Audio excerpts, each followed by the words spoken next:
మారిపోతున్నాయి. చివరికి వారాహి అమ్మవారి ఆలయం వరకు వెళ్ళిందంటే ఎలా చూడాలి? బీజేపీ వాళ్ళు సిగ్గుపడాలంత మించేం లేదు. అట్లాగే అంటే బీజేపీకి ఏం సంబంధం అనొచ్చును. ఇక్కడ ఇదివరకు బీజేపీ వాళ్ళే కదా రైజ్ చేసింది. హిందూ సంఘాలు ఏమైపోయినా నాకు అర్థం కావట్లేదు. ఇదివరకు చిన్న ఇన్సిడెంట్ జరిగినా సరే పెద్ద పెద్దగా ఎక్స్‌ప్లాయిట్ చేశాం కదా. ఇవాళ ఏమైపోయింది, వారాహి అమ్మవారికి సంబంధించి జరిగితే అదేదో ఆస్తి గొడవ అంటే, ఆస్తి గొడవ అయితే గుడి ఉన్నప్పుడు నువ్వే ఇంతకుముందు ఇక్కడ అట్లాంటి వివాదాలు చాలా లేవా? అట్లాంటి వాటి మీదకి వెళ్ళారు కదా మీరు. బట్ ఎందుకు మాట్లాడట్లేదు నాకు అర్థం కాలేదు.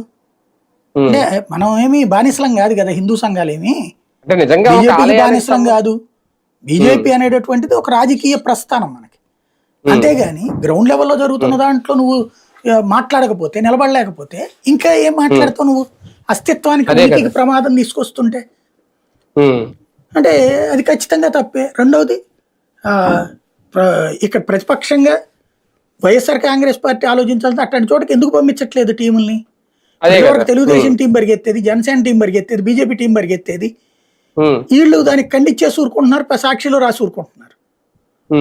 అంటే హిందుత్వం మీద వీళ్ళకి ఎంత పెద్ద ఇంట్రెస్ట్ లేదు, ఓన్లీ రాజకీయంగా దాని వల్ల లబ్ధి పొందాలనుకుంటున్నారు అంతే. అంటే ఏదో రాయాలని రాస్తున్నారు. ఓకే, మిగిలిన పత్రికలు అంతగా హైలైట్ చేయలేదు, అసలు రాయరు మిగతా పత్రికలు. వీళ్ళు రాసి అనేటువంటి దాన్ని వీళ్ళు వెళ్ళాలి కదా, టీం వెళ్ళాలి కదా. మరి వారాహి అమ్మవారికి జరిగింది, ఎందుకు వెళ్ళట్లేదు అక్కడికి టీము?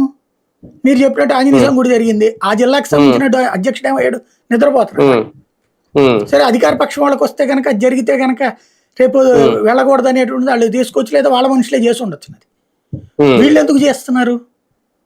అదే కదా, వీళ్ళు అది ఆలోచించుకోవాల్సి ఉంది. అంటే ఈ ఏడాదిలో చూసుకుంటే మన తిరుమలలో ఏకంగా ఒక వ్యక్తి ముస్లిం వ్యక్తి నమాజ్ చేశాడు. మొన్న సాక్షిలో వార్తలకు పరిమితం అవుతున్నారు అంతే. అంటే పవన్ కళ్యాణ్ గారు కూడా ఎందుకు పట్టించుకోవట్లేదు సార్? ఇప్పుడు ఆయన సనాతన ధర్మం వారాహి అమ్మవారి ఆలయానికి ఆయన కూడా వెళ్ళారంటే ఇంతకు ముందు ఎందుకు సైలెంట్? వారాహి అమ్మవారిది ఇక్కడది కాదు అనుకుంటా, ఆయన వారాహి అమ్మవారిది అంటే కాశీది అనుకుంటా వెళ్ళింది. అంటే ఇక్కడ కూడా వెళ్ళారనేది అన్నారు. మరి ఐడియా లేదు నాకు కూడా. వారాహి అమ్మవారిది అయితే వెళ్ళకపోయినా పోనీ అదే అనేది